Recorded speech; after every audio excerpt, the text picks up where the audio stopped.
자, 우리 다시 한번 기도드리고 말씀 나누도록 하겠습니다. 기도합니다. 주님, 은혜와 사랑을 감사합니다. 오늘 이렇게 복된 주의 날을 저희들에게 허락하시고 저희들에게 건강을 허락하시며 믿음을 허락하셔서 주님 전에 나와 주님을 찬양하고 말씀을 나누고 기도할 수 있게 허락하여 주시니 감사합니다. 주님, 이 말씀 사랑교회가 작은 교회지만 주님께서 기뻐하시고 저희들과 함께 하시는 줄 믿고 감사를 드립니다. 주님, 지난 6개월 동안 성도들이 이렇게 교회를 힘써서 지킨 것 참으로 감사합니다. 아버지 하나님, 그들이 수고한 모든 수고를 주님 아시오니 하늘의 신령한 복, 땅에 기름진 복을 저들에게 허락하여 주시고 또 오늘 이렇게 함께 모여 예배드리는 사랑하는 자녀들 주님께서 어느 곳에 있든지 동행하시며 지켜주시고 그들의 마음의 소원을 주님 아시오니 그 소원들을 다 이루어 주시고 성령으로 충만케 하시고 늘 동행하시고 지켜보아여 주옵소서. 주여, 오늘 또 이 아들이 말씀을 증거하기 위하여 단에 섰습니다.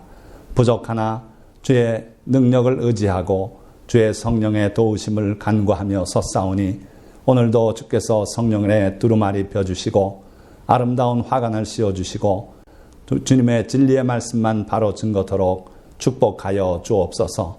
이 증거된 말씀이 또한 동영상으로 만들어져서 유튜브에 올려질 텐데 듣는 영혼들마다 또한 은혜 받게 하시고 주의 그 말씀 가운데서 주의 음성을 듣게 하시고 그 음성 따라서 실천하며 사는 귀한 성도들 다 되도록 축복하여 주옵소서. 시종일관을 주님께 의탁드리옵고 우리 주 예수 그리스도의 이름으로 감사하며 기도드리옵나이다. 아멘. 자, 오늘 함께 은혜 받으실 말씀의 제목은 위로하시는 하나님. 설교 개요는 네 단락.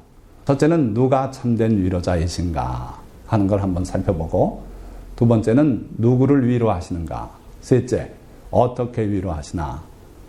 다 쉬울 것 같죠? 그런데 설교 말씀을 들어보시면 이렇게도 하시는구나 하는 걸 우리가 깨닫게 돼요. 자, 네 번째로는 왜 위로하시나, 뭐 때문에 우리를 위로하시나, 그냥 우리 좋으라고 위로하시나, 그럴 수도 있지만 또 거기에 다른 목적이 있으시더라. 그럼 맺는 말씀. 자, 그럼 첫 번째 단락, 누가 참된 위로자이신가. 답은 간단하죠. 우리 제목이 위로하시는 하나님이니까 하나님이 진정한 위로자시죠. 그런데 우선 이 위로의 뜻을 좀 살펴보고 그거하고 연관해서 위로자에 대해서 생각을 하려는데, 자, 이게 네이버 사전에 있는 정의예요. 따뜻한 말이나 행동으로 괴로움을 덜어주거나 슬픔을 달래주는 것이 바로 위로래요. 자, 여기는 두 가지 방법이 있죠. 말이나 행동으로. 말 없이 가서 어깨를 끌어안아줘도 위로받는 수가 있어요.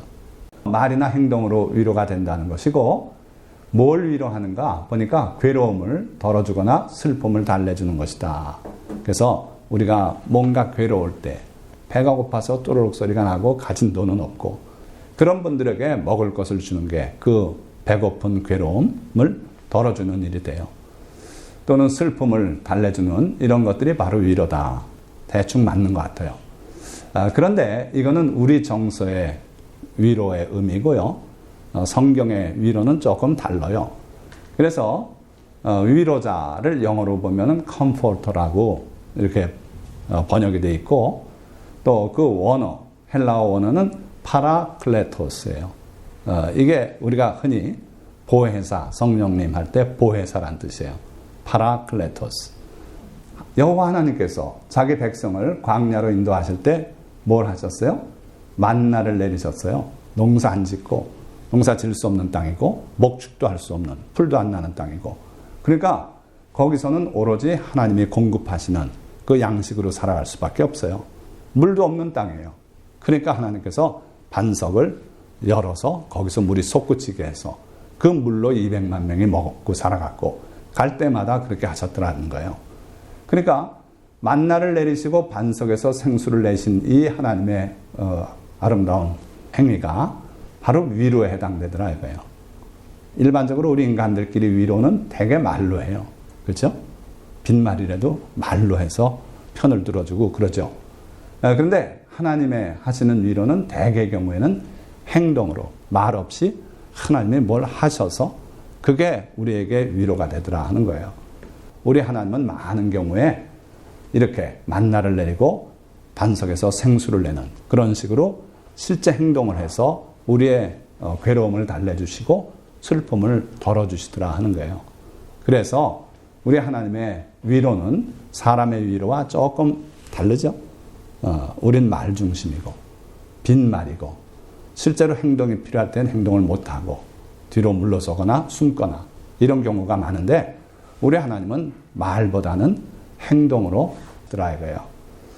또 하나님께서 친히 자기가 거기 그들과 함께 있다는 증거로 구름 기둥과 불 기둥으로 그들을 보호하시기도 하고 인도도 하셨어요. 그러니까 이거야말로 말이 전혀 없이 하나님께서 그렇게 그들을 보호하시고 밤에 불 기둥이 환한 빛을 내니까 싸나운 짐승들이 가까이 못해요. 또 외적들이 가까이 올 수가 없어요. 다 드러나니까. 그렇게 해서 보호하시고 또 낮에는 구름 기둥으로 그 뜨거운 사막 지역을 다니는데 200만이 있는 지역을 구름이 넓게 퍼져서 뜨거운 해를 가려주니까 얼마나 좋은지 몰라요. 그렇게 해서 하나님은 실제적인 이러한 기사, 이적을 통해서 자기 백성들의 어려움을 덜어주고 또는 슬픔을 달래주고 이러시더라는 거예요. 그래서 우리 하나님은 분명히 위로자시다. 그리고 또 하나님께서 스스로가 위로자이신 것을 선지자를 통해 말씀하기도 했어요. 이르시되 너희를 위로하는 자는 나 곧 나이니라. 그런데 너희가 어째서 죽을 사람을 두려워서 그렇게 전전긍긍하느냐. 그러니까 적국이 엄청난 군사력을 가지고 쳐들어오는 그런 마당에 이스라엘 백성들이 두려워 안 할 수 없지요. 그런데 두려워하는 자기 백성을 향해서 하나님께서 이렇게 말씀하는 거예요. 너희를 위로하는 자는 나다. 적군이 쳐들어오는데 무슨 위로가 필요합니까? 막아주고 물리쳐줘야지. 바로 그렇게 하신다는 거예요. 그 어려움을 하나님이 물리쳐 주신다. 그게 위로예요. 그러니까 하나님은 얘들아 겁내지 마라. 내가 도와주마.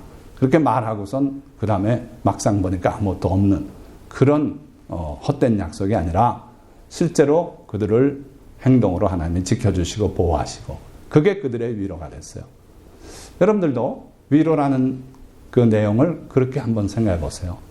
하나님께서 우리를 위로하시는 것은 거의 대부분 그렇게 하셔요.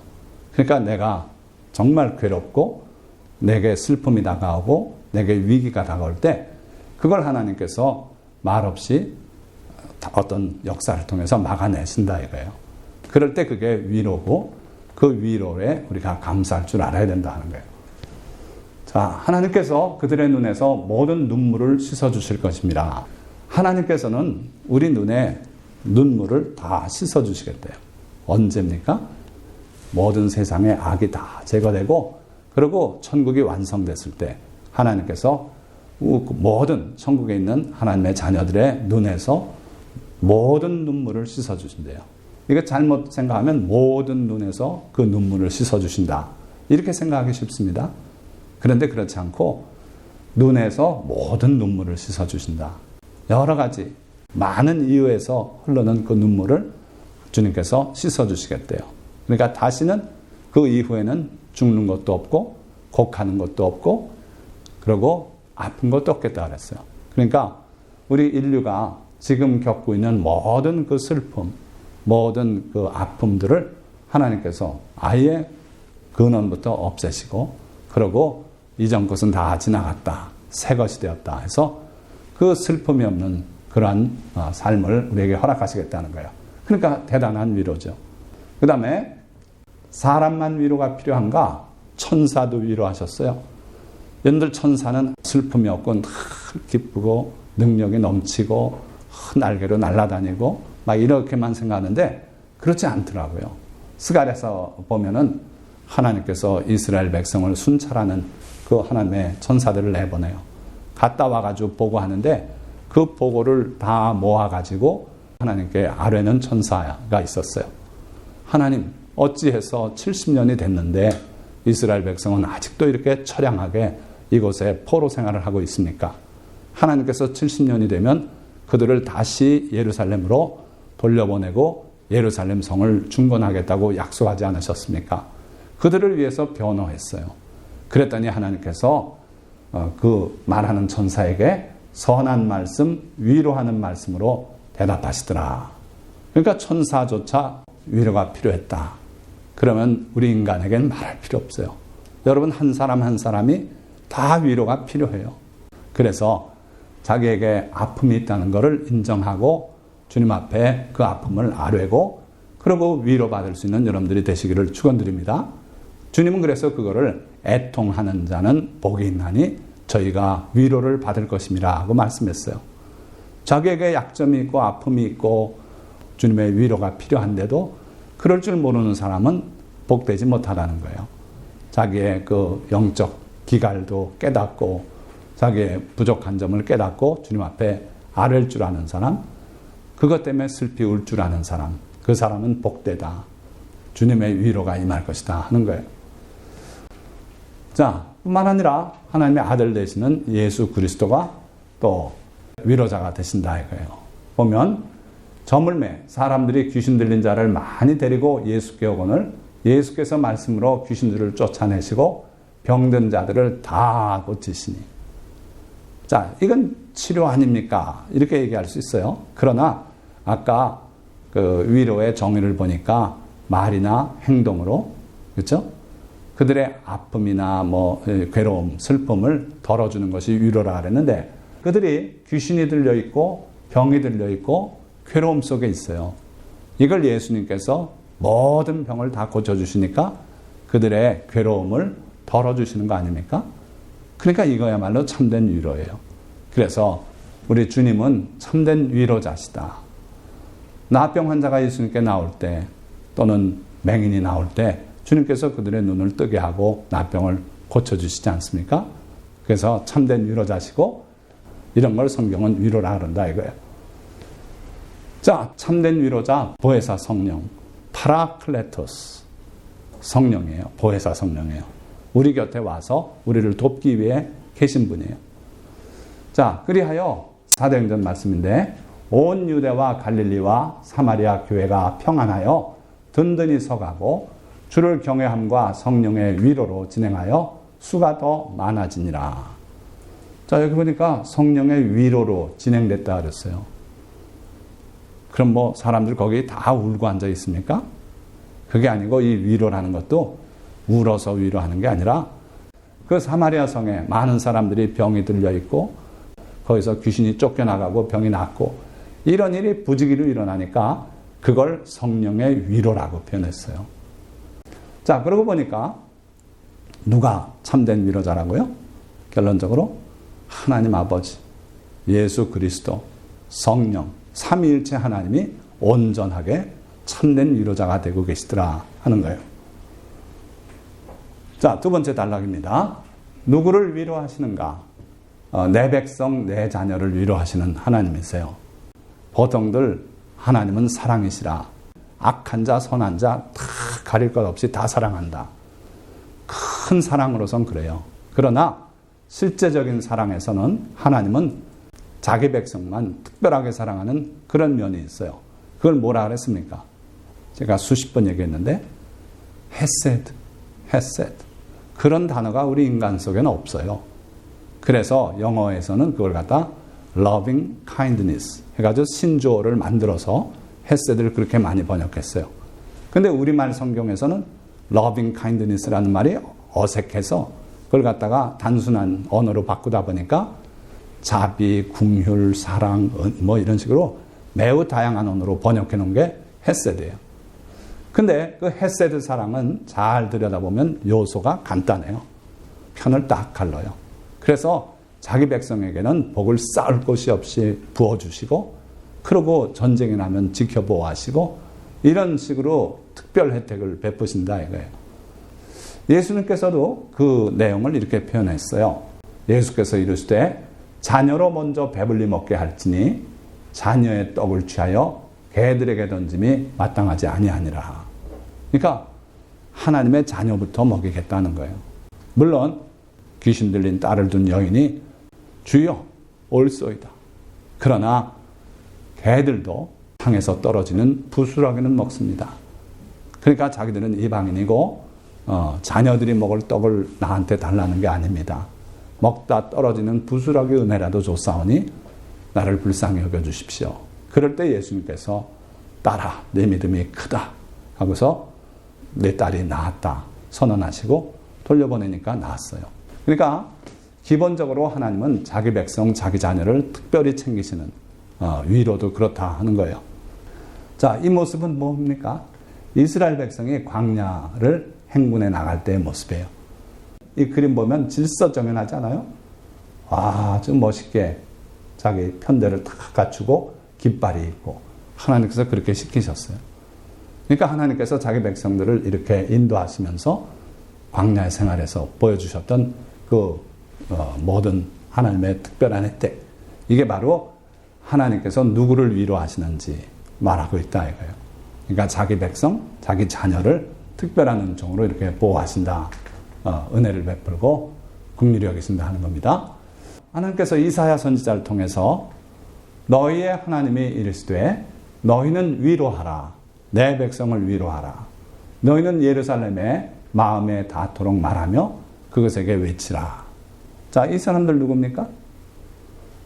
나치에 의해서 600만 이상이 학살당하고 연합군이 진격해 들어가서 그 수용소를 해방시킬 때 그때 찍은 실제 사진이에요.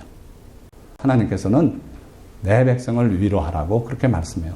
하나님 자신도 자기 백성을 특별하게 위로하길 원하시고 우리들 보고도 또 이방인 보고도 내 백성을 위로해라. 그들에게 마음에 맞도록 말해라. 유대인들에게 전도하면 유대인들의 반응이 뭔지 아십니까? 왜 기독교인들이 유대인들을 그렇게 학살하는데 앞장섰냐? 왜 사랑 얘기하면서 우리 유대인들을 그렇게 무참하게 학살했냐? 그래서 안 믿겠다는 거예요. 참 이상하게도 이 독일 나치만이 그런 게 아니라 십자군 전쟁 때 유럽에서 십자군들이 이동해 갈 때 그 경로에서 유대인 마을들을 다 쑥대밭으로 만들었어요. 왜 그랬나 모르겠어요. 그래서 하나님은 내 백성을 위로하라고 이렇게 말씀하고 있어요. 그러니까 하나님은 자기 백성을 특별히 긍휼히 여기시고 위로하길 원하신다 하는 거예요. 자, 그러면 우리는 뭡니까? 하나님의 백성입니까? 아닙니까? 거기서 더 나가서 하나님의 자녀예요. 보세요. 오직 내가 이것을 그들에게 명령하여 이르기를 너희는 내 목소리를 들으라. 그리하면 나는 너희 하나님이 되겠고 너희는 내 백성이 되리라. 자, 하나님의 백성이 되는 조건이 뭐예요? 하나님의 목소리를 듣는 거예요. 그럼 여기에 하나님의 목소리 들리는 사람이 있습니까? 들려요. 여러분들에게 주님이 말씀하세요. 사람마다 그게 들리는 방식이 달라요. 엘리야 선지자가 큰 일을 했잖아요. 그 바알 선지자들 800명을 처단하고 그러고 도망가가지고 광야에서 하나님 보고 죽여달라 그럴 때 하나님께서 죽긴 이놈아 이리 오너라 해가지고 산으로 부르셨어요. 하나님의 산으로. 그 하나님의 산에 가서 동굴 속에 있으면서 하나님이 나타나길 기다리는데 하나님이 큰 바람 부는 가운데 거기에 나타나실까 했더니 안 나타나고 불이 온 산을 막 태우고 훑어 막 바위도 녹을 듯이 그러고 지나가는데 거기도 안 계셨고 큰 지진이 나서 바위가 쪼개지고 다 무너져서 동굴도 그냥 돌더미가 되고 자기도 죽을 것 같은 두려움이 있었는데 거기도 안 나타나셨어요. 그런데 그것들이 다 지나가고 가만히 있는데 거기서 세미한 음성이 들렸다 그랬어요. 엘리야야, 엘리야야, 어찌하여 내가 여기 있느냐. 그때 엘리야가 하나님께 쌓였던 그 슬픔을 다 토해내요. 내가 하나님을 사랑함이 극심합니다. 그런데 저 사람들이 내 목숨을 찾아 나를 죽이려고 합니다. 그럴 때 하나님께서 너는 가서 내 후계자 엘리사에게 기름을 부어라. 엘리야 선지자에게 말하는 겁니다. 그리고 또 저 북쪽 나라에 가서 누굴 왕으로 세워라. 사명을 주셨어요. 그래가지고 내가 죽을 때가 아니구나 하고서 힘을 내서 하나님의 일을 더 하고 그러고 하나님이 하늘에서 불말 불병거를 보내서 하늘로 올려가지 않았습니까? 그러니까 자기는 자기 조상보다 나은 게 없다고 탄식하면서 죽여달라 그럴 때 하나님께서는 이놈아 너는 최고의 선지자다. 내가 다른 사람 죽는 그런 길로 너를 불러오지 않고 불말불병으로 불러오마. 이렇게 특별 대우를 했던 선지자가 엘리야 선지자예요. 그런데 엘리야 선지자가 들은 하나님의 목소리는 내 목소리를 들으라 그러셨는데 아주 미세한 음성으로 들려왔어요. 집중하면 안 들리는 그런 음성. 또는 어떤 분들은 하나님의 음성이 그냥 우렁차게 그렇게 들리더라고 하는 분도 있고요. 저 같으면 마음속에 누가 얘기하듯이 그렇게 음성이 들려와서 그렇게 해서 그 음성 들었더니 되더라고요. 여기에 보건진료사라는 곳이 있으니 찾아가 보거라. 그래서 제가 찾아가서 휴학이 해제되고 대학교 1학년 때 입학하고 한 보름 빼고는 바로 공부할 수 있었어요. 이번에도 미국서 은행을 계좌를 틀려고 갔는데 안 된대요. 안 된대요. 법이 바뀌어서 안 된대요. 그러면서 딴 데 가보라고 두 군데 거기 근처 다른 은행을 소개해 주더라고요. 갔지요. 갔는데 마음속에 음성이 또 들렸어요. 소셜 시큐리티 카드를 먼저 보여줘라. 제가 그런 생각했겠습니까? 사람으로? 근데 제가 88년에 미국에 들어가서 발행받은 소셜 시큐리티 카드가 있는데 지금은 미국에 영주권 있는 사람이나 주지 안 줘요, 그거를. 근데 그 옛날에 받았던 그게 있어가지고 그걸 먼저 보여주면서 여권 보여주고 했더니 은행 계좌를 그냥 열어줬어요. 그러니까 하나님의 음성이 그렇게 우리에게 들려오더라는 거예요. 자, 여러분들이 하나님의 음성만 듣는다면 여러분들은 바로 그 하나님이 당신의 하나님이 되는 거예요. 이게 얼마나 놀라운 일인지 아십니까? 제가 이번에 미국 들어가고 6개월 지낼 때 그 배짱으로 살고 왔는데 이전과 달랐어요. 자, 어찌됐든 하나님이 여러분들의 하나님이 되시겠다는 거예요. 어떨 때? 여러분들이 하나님의 음성을 들을 때. 자, 그런데 여기에 그냥 단순히 이게 듣는 게 아니라 쉐마, 경청하고 실천하는 거예요. 하나님께서 아브라함에게 뭐라고 음성을 들려줬습니까? 내 아들, 내 사랑하는 독자 이삭을 내가 지시할 산으로 가서 제물로 드려라. 그렇게 말씀하지 않았어요? 그럴 때 아브라함이 듣긴 했는데 거부했다면 아브라함은 오늘의 믿음의 조상이라고 불리는 그 영광을 못 얻었을 거예요. 그는 하나님의 음성을 듣는 대로 실천했어요. 이런 사람은 바로 하나님의 백성이 된다 이거예요. 그리하면 나는 너희의 하나님이 되겠고 너희는 내 백성이 되리라. 여러분들이 하나님의 음성을 들으려고 노력해 보세요. 들으려고 기도해 보세요. 주여, 저에게도 말씀해 주십시오. 주의 목소리를 들어야 주의 백성이라고 하지 않았습니까? 제게 말씀하십시오. 제가 듣겠습니다. 그렇게 기도해 보세요. 제가 괜히 하는 얘기 아니에요. 여러분들이 진짜 하나님의 목소리를 듣고 하나님이 여러분들의 하나님이 되시기를 축원드립니다. 그렇게 되라는 거예요. 자, 거기다가 제가 늘 얘기하는 주님은 율법을 폐하러 오신 분이 아니다. 그렇죠? 폐하러 온 게 아니라 성취하기 위해 오셨다. 그러면서 하나님의 율법을 할 수 있다면 실천하라고 자꾸 강요하잖아요. 그런데 여기는 그 내용이 이렇게 돼 있어요. 너희는 내가 명령한 모든 길로 걸어가라. 명령한 모든 길, 즉 하나님께서 계명으로 주신 것들, 살인하지 말라. 그 길로 사는 거예요. 살인은 안 되는 겁니다. 간음하지 말라. 그 길로 걸어가면 사는 거예요. 내 이웃의 아내를 탐내지 마라. 남정이나 여정이나 아예 탐내는 것조차 하나님이 금하셨어요. 그렇게 살아가라 이거예요. 그리하면 복을 받으리라. 주님의 계명은요, 우리에게 멍해로 씌우기 위해서 주신 것이 아니라 그대로 실천하면 하나님이 복을 한량없이 주려고 그렇게 주신 거예요. 그리고 하나님의 음성을 듣는 자는 하나님의 백성이 된다 이거예요. 자, 신약에 와서 요한복음은 우리에게 한 단계 더 높은 복을 말씀하고 있어요. 영접하는 자, 곧 그 이름을 믿는 자들에게는 하나님의 자녀가 되는 권세를 주셨다. 하나님의 백성이 높습니까? 하나님의 자녀가 높습니까? 자녀가 훨씬 높은 거예요. 그러니까 예수님을 믿어서 하나님의 자녀가 되는 권세를 주셨어요.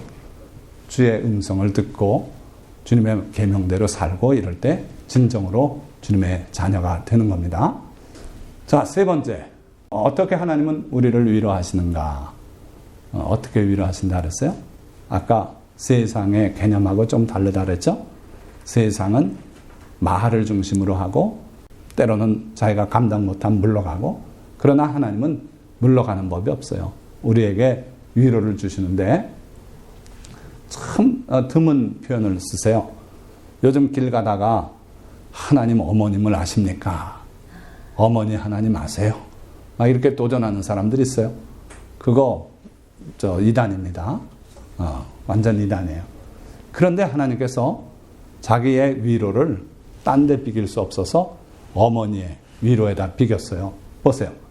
어머니가 자식을 위로함 같이 내가 너희를 위로할 것인즉 너희가 예루살렘에서 위로를 받으리니.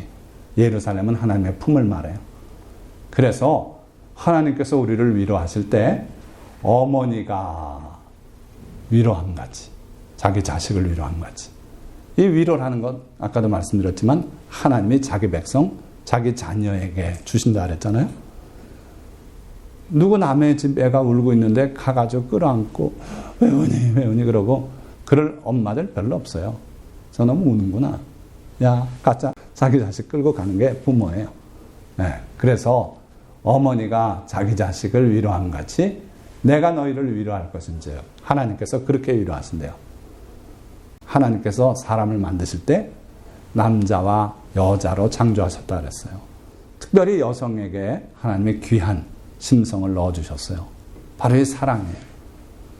제가 평생 살아오면서 뒤늦게 깨달은 게 있는데, 야, 사랑에 관한 한 엄마의 사랑이 최고구나.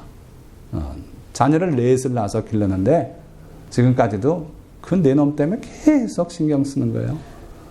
그 어머니의 사랑은 그래요. 저 같으면 에이 그놈 자식들 다 장성한 놈들 뭘 사다 줘 이럴 텐데 안 그래요.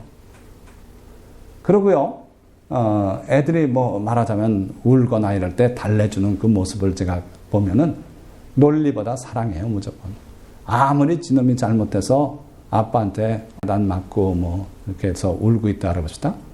그럴 때 우리 집사람은 놓고 야, 너 네 잘못 네가 알지 않냐?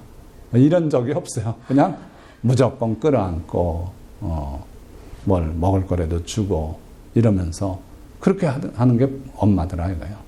그래서 하나님께서는 자기가 지은 여성의 심리를 아시기 때문에 어머니가 자식을 위로하는 그 위로, 그 사랑이 최고다. 아버지는 한참 모자란다. 반의 반도 안 된다. 그래서 하나님께서 우리를 어떻게 위로하실지를 이렇게 표현한 거예요. 어머니가 자식을 위로함 같이 내가 너희를 위로하겠다. 그러니까 하나님께서 우리를 어떻게 위로하신다고요? 엄마처럼. 그래서 그 이단 집단들이 말하는 어머니 하나님을 모르십니까? 하나님 어머니를 모르십니까? 하나님의 어머니라는 건 아니에요. 우리 인간의 어머니에서 볼 수 있는 그 아름다운 사랑을, 그 위로를 하나님께서 우리에게 베푸시겠다 하는 거예요. 자, 그 예로서 요나를 위로하신 하나님의 위로를 보시면 금방 이해가 될 거예요. 하나님 여호와께서 박농쿨을 예비하사 요나를 가리게 하셨으니 이는 그의 머리를 위하여 그늘이 지게 하며 그의 괴로움을 면하게 하려 하심이었더라.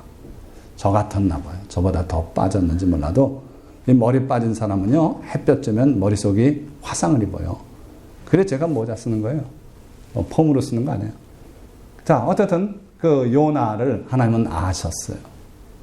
대머리라 햇볕 쬐는데 앉아있으면 머리가 탈 텐데. 그렇게 생각하셔서 박농쿨을 예비했어요. 이게 무슨 얘기냐면요, 요나가 잘 아시죠?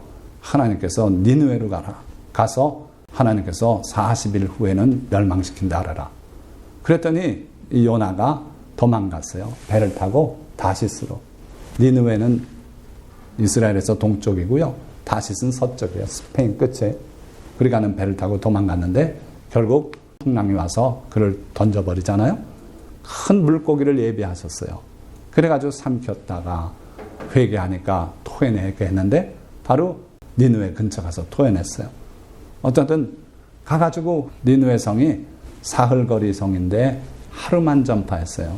그러니까 성의 없이 했어요. 망하길 바래서. 그랬는데도 그 니느웨 사람들이 요나 선지자의 전파에 말씀을 새겨듣고 왕에게까지 소문이 올라가서 회개했어요. 그래서 하나님께서 40일 후에 멸망시킨다 그랬는데 취소. 이렇게 되고 말았어요. 그랬는데 요나는 그런 법이 어디 있습니까? 하나님, 이놈들 망하게 해주십시오. 그러고 그 니느웨 성이 내려다 보이는 언덕에 앉아서 아침부터 그러고선 기다리고 있었어요. 근데 하나님께서 자비로우시게 박넝쿨을 예비했어요. 그 넝쿨 밑에 앉아서 보니까 시원해요. 좋아했어요. 근데 하나님께서 또 하나 예비했어요. 요나서를 보면 예비했단 말이 4번 나와요. 처음에는 큰 물고기를 예비했고, 두 번째는 박넝쿨을 예비했고, 세 번째는 벌레를 예비했어요. 그래가지고 박넝쿨을 밑에 밑둥을 갉아먹었어요. 그러니까 하루 만에 그놈이 죽었어요. 그러니까 아까는 좋았는데 이제 쬐는 저녁 햇빛부터 괴로움을 주는 거예요. 그러니까 요나가 화를 내면서 하나님께 차라리 죽는 게 낫습니다. 저 뜨거운 태양이 얼마나 뜨거운지 하나님 아십니까? 이런 식으로 대드는 거예요. 하나님께서 얘야, 너 네가 심지도 않은 저 박넝쿨 그거 하나 말라 죽었다고 그렇게 화를 내는데 생각해봐라. 이 니느웨 성에는 좌우를 분별 못하는 사람이 12만 몇 명이다. 짐승도 많다. 그러니 내가 그들을 긍휼히 여기는 것이 옳지 않겠냐. 그걸로 요나서는 끝나요. 요나가 거기에 대해서 뭐 어떤 또 항변을 했는지 그건 몰라요. 그러나 하나님께서 논리를 다투기 전에 뭘 하셨다고요? 박넝쿨을 예비해서 그의 머리가 햇볕의 안쪽에 그렇게 위로를 베푸신 거예요. 성이 났을 땐 일단은 어깨를 감싸주고 두들겨주는 그 어머니의 사랑이 여기 보여요. 그리고 그를 위로하기 위해서 예비하는 모습이 여기 하나님의 모습이 보여요. 자, 그래서 하나님께서 우리를 위로할 때 어떻게 하신다고요? 어머니의 위로로 우리를 위로하시겠대요. 자, 마지막. 왜 우리를 위로하시는가? 하나님께서 우리를 위로하시는데 왜 위로하시는가? 너희 하나님이 이르시되 너희는 위로하라. 내 백성을 위로하라. 우리를 위로자로 세우기 위해서 우리를 위로하세요. 위로를 체험해보지 못한 사람은 위로할 줄도 몰라요.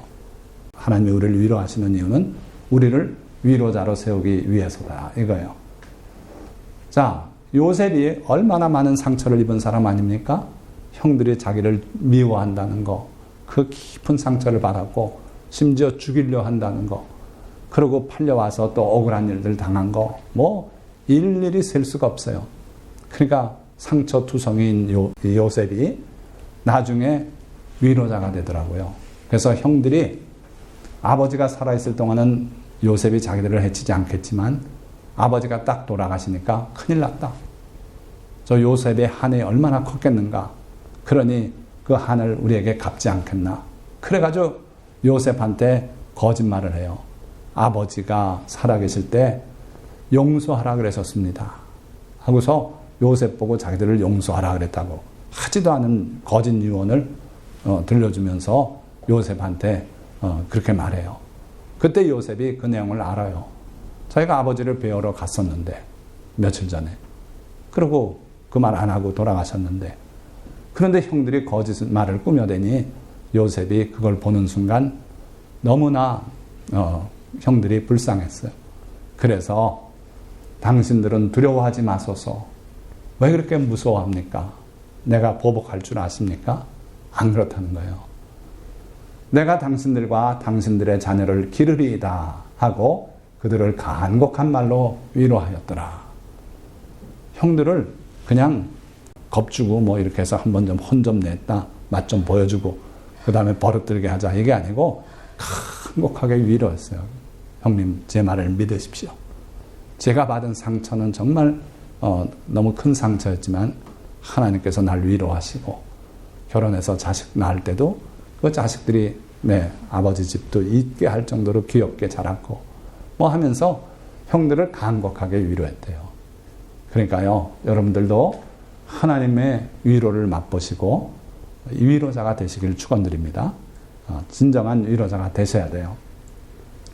위로자가 되는 길이 그럼 뭘까? 불쌍히 여기고 용서하면 위로자가 되는 것인가? 요셉의 경우. 그런데 자기가 위로를 하나님께 맛보지 않았음 그렇게 불쌍히 여기고 용서할 수가 없더라는 거예요. 그래서 슬픔을 많이 겪고 그 슬픔을 하나님의 위로로 극복한 사람만이 참된 위로자가 된다. 자, 제가 오래전에 한 설교에서 썼던 그 이야기인데 여러분들 아시죠? 상처 없는 새는 없다. 상처를 입은 독수리들이 벼랑으로 모여들기 시작했다. 이건 그냥 우화예요. 우리 한국 뭐라고 하는 동화 작가가 쓴 얘기예요. 날개 시험에서 낙방한 독수리, 짝으로부터 버림을 당한 독수리, 힘센 독수리로부터 핥힘당한 독수리 등 그들은 세상에서 자신들만큼 상처가 많은 독수리는 없을 거라고 생각했다. 그들은 사는 것이 죽느니만 못하다는 데 의견을 일치했다. 이때 막루에서 바수를 보던 독수리 중 영웅이 내려와서 이들 앞에 섰다. 왜 자살하려고 하느냐? 괴로워서요. 차라리 죽어버리는 게 낫겠어요. 영웅 독수리가 말했다. 나는 어떤가? 상처 하나 없을 것 같지? 그러나 이 몸을 봐라. 영웅 독수리가 날개를 펴자 여기저기 빗금 쳐진 상처가 나타났다. 이건 날개 시험 때 솔가지에 찢겨 생긴 것이고 이건 나보다 힘센 독수리가 핥힌 자국이다. 그러나 이것은 곁에 드러난 상처에 불과하다. 마음의 빗금 자국은 헤아릴 수도 없다. 영웅 독수리가 조용히 말했다. 일어나 날 잡구나. 상처 없는 새들이란 이 세상에 나자마자 죽은 새들이다. 살아가는 우리 가운데 상처 없는 새가 어디 있으랴. 그러니까 다 상처가 있다 이거예요. 상처 없는 우리 인간이 없어요. 자, 이 독수리는 많은 상처가 있다고 이렇게 폼재고 있지만 안 보이죠? 보이는 걸 하나 보여드릴게요. 저희 뒷마당에 나왔던 사슴인데 제가 이렇게 내려다 보다가 눈에 띄는 게 있었어요. 이런 상처들이에요. 마침 우리 집하고 옆집에 담장이 철망으로 된 담장이 있는데 거기에 저쪽 끝에는 또 이거 삐쭉삐쭉한 거 있잖아요. 그걸로 해서 담을 이렇게 둘러쳤더라고요.